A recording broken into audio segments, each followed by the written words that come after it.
indésirable ou non advenu. Quoi qu'il en soit, si cette intervention de Robespierre a retenu mon attention, c'est en raison de l'écho assez considérable et inattendu, je trouve, qu'elle a reçu dans la postérité intellectuelle de la Révolution. Il va sans dire que les historiens attachés au pouvoir de la narration lui ont fait un sort particulier, comme Lamartine, dont je parlais, et Michelet. Il ne pouvait qu'être séduit par son potentiel dramatique, mais une portée plus profonde lui est attribuée par Alphonse Hollard dans sa somme sur l'éloquence parlementaire pendant la Révolution française. Cette intervention apparaît dans la liste assez restreinte de la dizaine de discours dont Hollard reproduit de larges extraits afin d'illustrer les principaux discours de Robespierre, titre de ce chapitre du livre 10e et unique division de l'ouvrage à caractère exclusivement monographique. Hollard introduit ce montage de citations qui correspond à peu près à la moitié du texte par une accumulation d'hyperboles qui le mettent assez lourdement en relief. C'est alors que l'incorruptible prononça cet infernal discours où il mit toutes ses colères, toute sa haine fraternelle, une énergie farouche, une éloquence terrible. N'en jetez plus, et pourtant la conclusion n'en cède pas moins à l'emphase. Après la reproduction du discours, on sait quel effet cet admirable et homicide harangue produisit sur Legendre et sur la Convention tout entière. Une stupeur engourdit les âmes. La peur, la lâcheté fermèrent les bouches et livrèrent au bourreau la victime demandée. Jamais l'éloquence n'exerça, dans des circonstances plus tragiques, une influence plus prodigieuse et plus criminelle. Alors, sous cette manière ostentatoire de faire l'article, s'esquisse un problème passionnant avec lequel le lecteur doit se débrouiller sans pouvoir compter sur l'historien qui passe à autre chose tout de suite. La conjonction des deux épithètes accolées à l'éloquence, prodigieuse et criminelle, ouvre un abîme à la réflexion. Quelle est la nature de cette conjonction? Est-ce une corrélation? Est-ce une simple juxtaposition? Et incidemment, c'est le projet même d'une étude de l'éloquence révolutionnaire qui peut se trouver entaché par cette double éventualité. Ce projet même que Hollard a entrepris en qualité d'abord de spécialiste de la littérature, que Lançon qualifiera de professeur de rhétorique lors d'un toast au début du XXe siècle, projet qui a procuré à Hollard le débouché fructueux d'une reconversion en historien officiel, campant en Sorbonne aux avant-postes du centenaire. Il y aurait là de quoi interroger le statut paradoxal de cette entreprise dans le contexte d'un démantèlement contemporain de la rhétorique scolaire. Mais la question se répercute avec plus d'acuité encore dans un texte important du philosophe Claude Lefort, car le discours qui nous occupe est l'objet d'une analyse serrée qui s'étend sur tout le premier quart d'un long article paru en 1983 dans la revue Passé-Présent, recueilli ensuite dans le volume des essais sur le politique. Sous le titre de La terreur révolutionnaire, Claude Lefort s'appuie sur ce texte de Robespierre pour élaborer un concept de la terreur politique qui vise à une certaine envergure métaphysique. La ligne de fuite qu'il trace à partir de cette focale permet d'embrasser d'un même coup d'œil tous les discours de la dernière période de Robespierre et les actions fondamentales du gouvernement révolutionnaire, depuis les décrets de Prairial jusqu'à l'institution de l'être suprême. Et elle fait entrevoir à l'horizon le massif théorique capital du théologico-politique.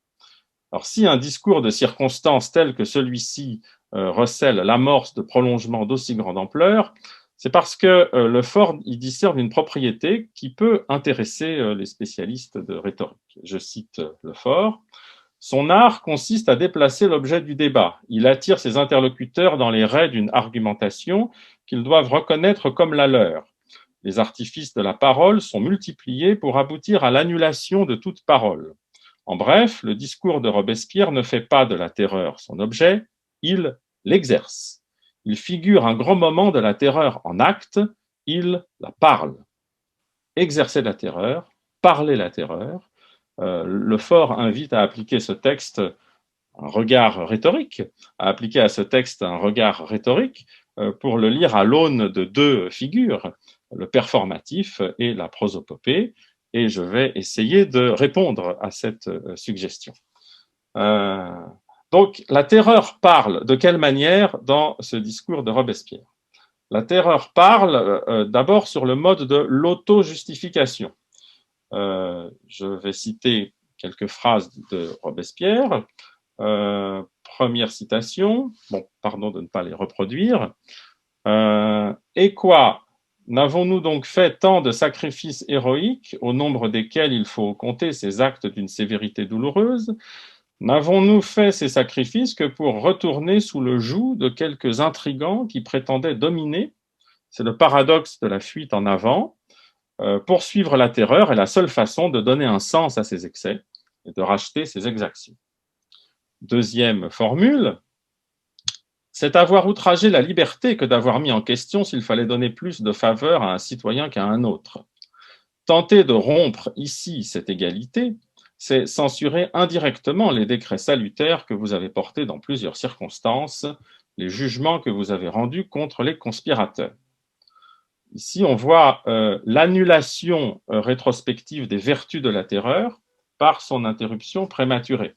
C'est une sorte de variation sur l'exorde d'un autre discours de Robespierre, le rapport sur les principes du gouvernement révolutionnaire, exorde qu'il tirait d'une citation d'un adage de César, donc, dont je fais dédicace à Hélène.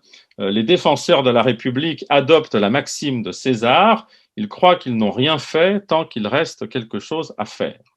Donc, avec une remarquable constance, Robespierre martèle cette topique dans tous ses discours, en gros, depuis l'automne 92.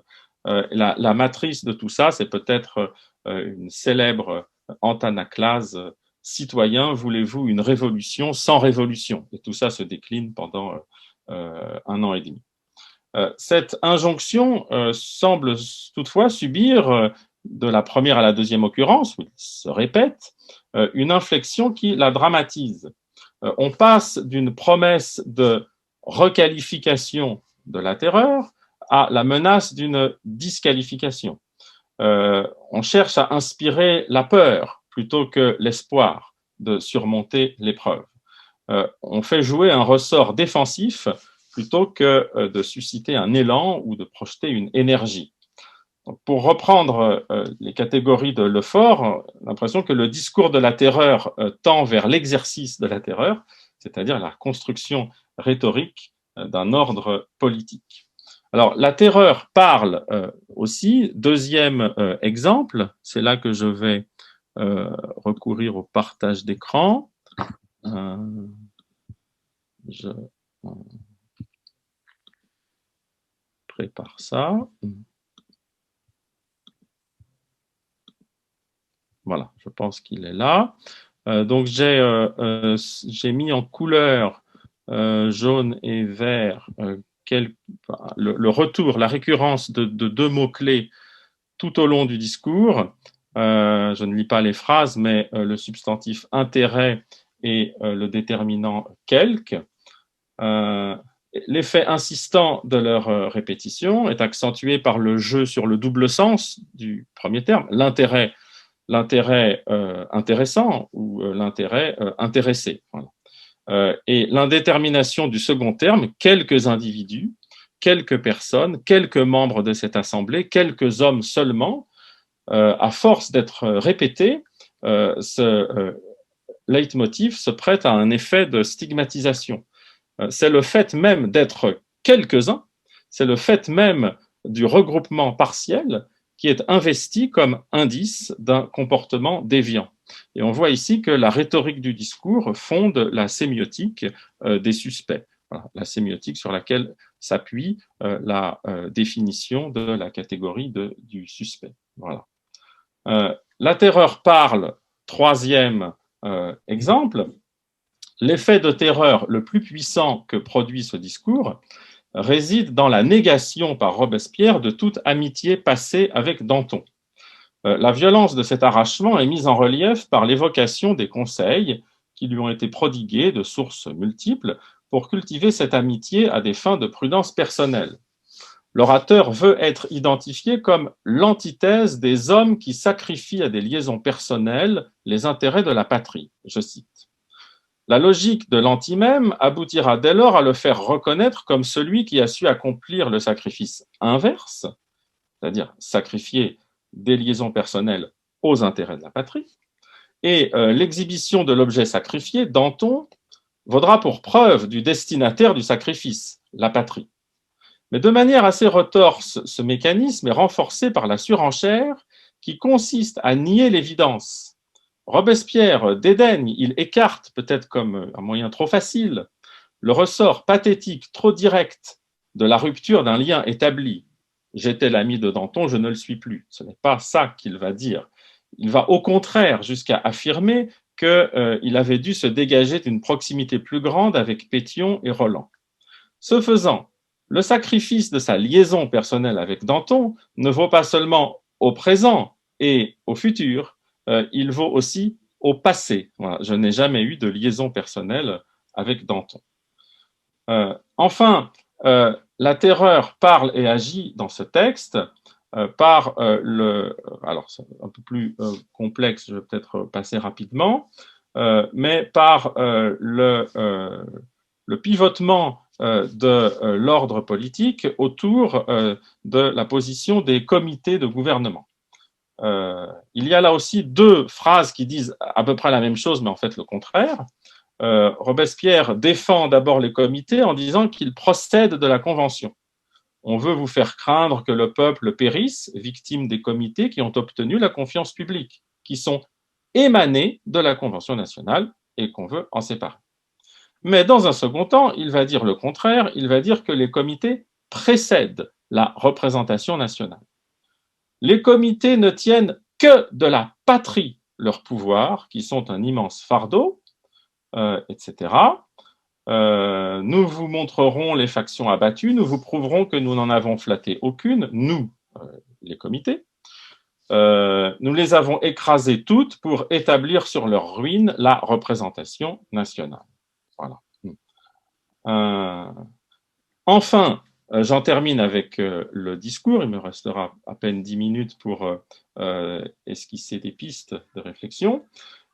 Il y a dans ce texte une dramatisation extrême des enjeux, c'est-à-dire un glissement subreptice du cas particulier au cas général, qui laisse entendre que la révolution tout entière est en litige dans la proposition circonstancielle faite par Legendre.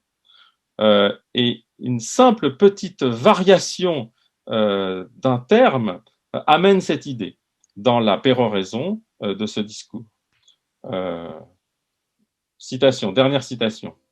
C'est avoir outragé la liberté que d'avoir mis en question s'il fallait donner plus de faveur à un citoyen qu'à un autre. Tenter de rompre ici cette inégalité, c'est censurer indirectement les décrets salutaires, etc., etc. Équivalence finale, c'est rompre l'égalité.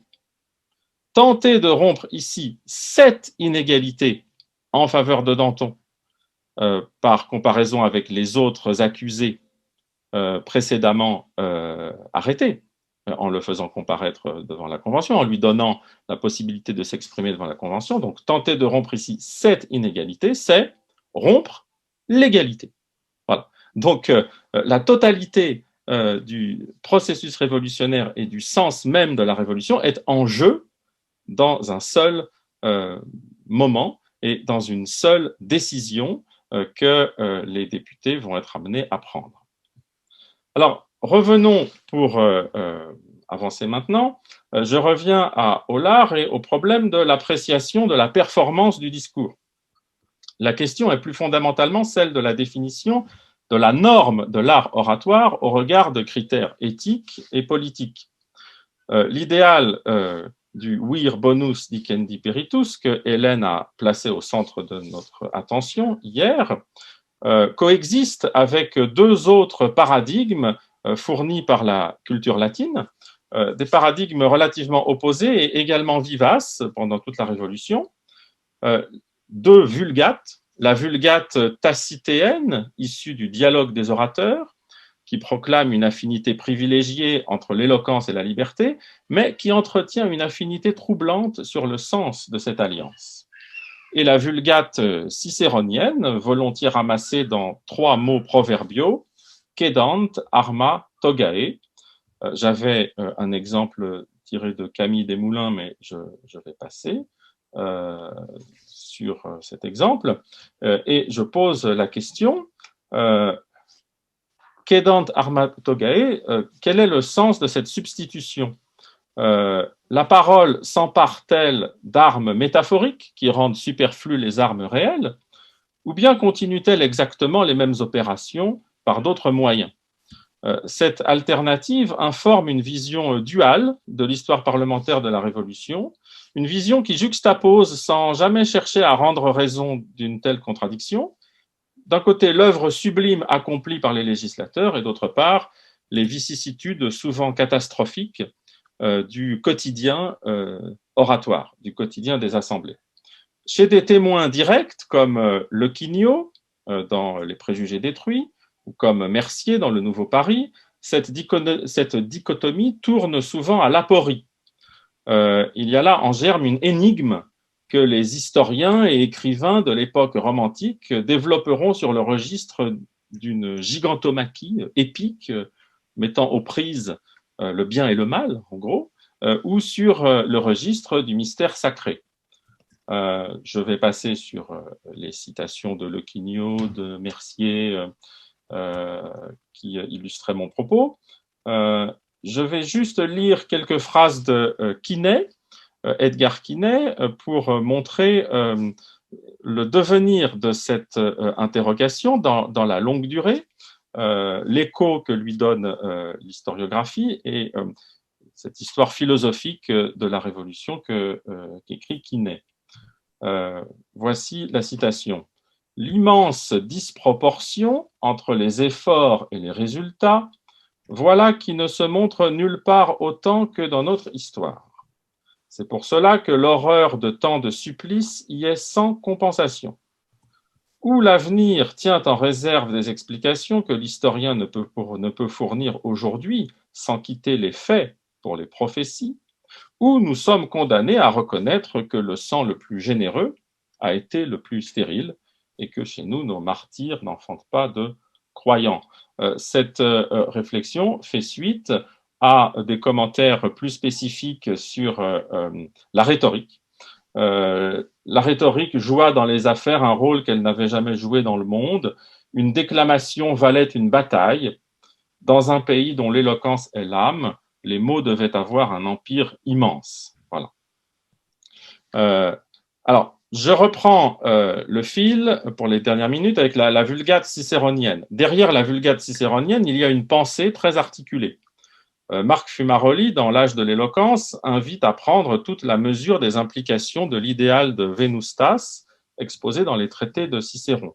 Fumaroli écrit la perception de cette note juste dans la prose oratoire, c'est-à-dire consonance de la prose oratoire avec l'ordre profond de la nature, la perception de cette note juste par l'auditoire aide puissamment l'orateur à calmer les passions, rétablir la concorde, introduire un peu de l'harmonie cosmique dans les débats de la cité.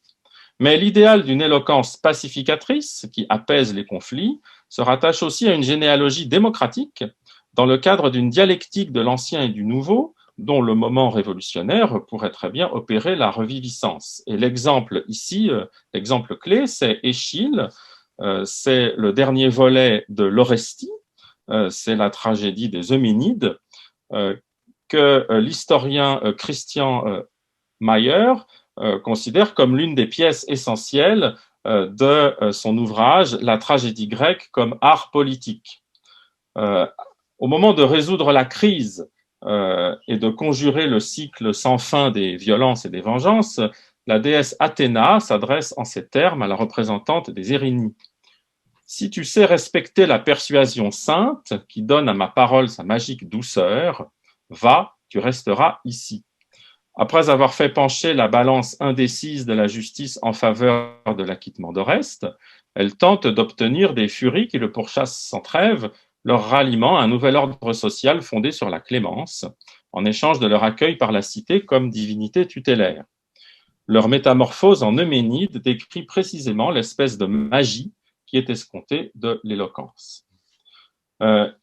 Il existe cependant un type d'éloquence auquel la violence est consubstantielle. Ça, c'est la veine de Tacite dans le dialogue des orateurs.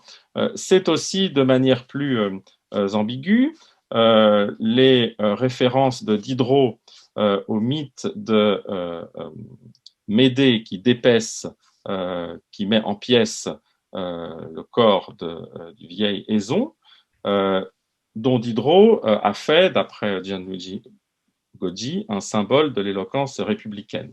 Alors, je passe un peu sur beaucoup de choses parce que je vois que mon temps de parole s'achève. En fait, il y avait un thème à développer, c'est le thème du sublime. Aux confins de l'empire rhétorique, le sublime forme un domaine où tout est permis, où règne une fascinante et inquiétante loi du plus fort.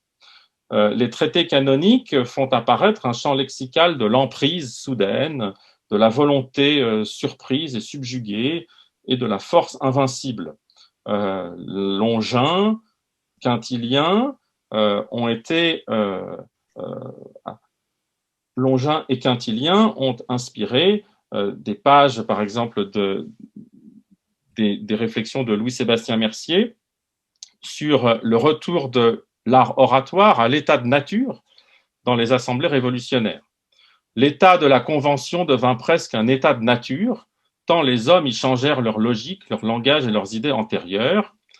À ce cri de « Vive la montagne », on croyait voir tous les tigres déchaînés sortir de leurs repères pour dévorer sans fin.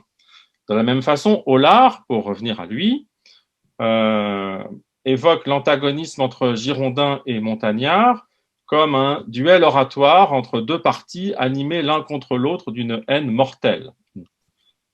Et Aulard se pose la question, comment concevoir que la chute de l'éloquence dans la violence verbale, mais aussi dans la violence physique, est pour revers son ascension vers le sublime?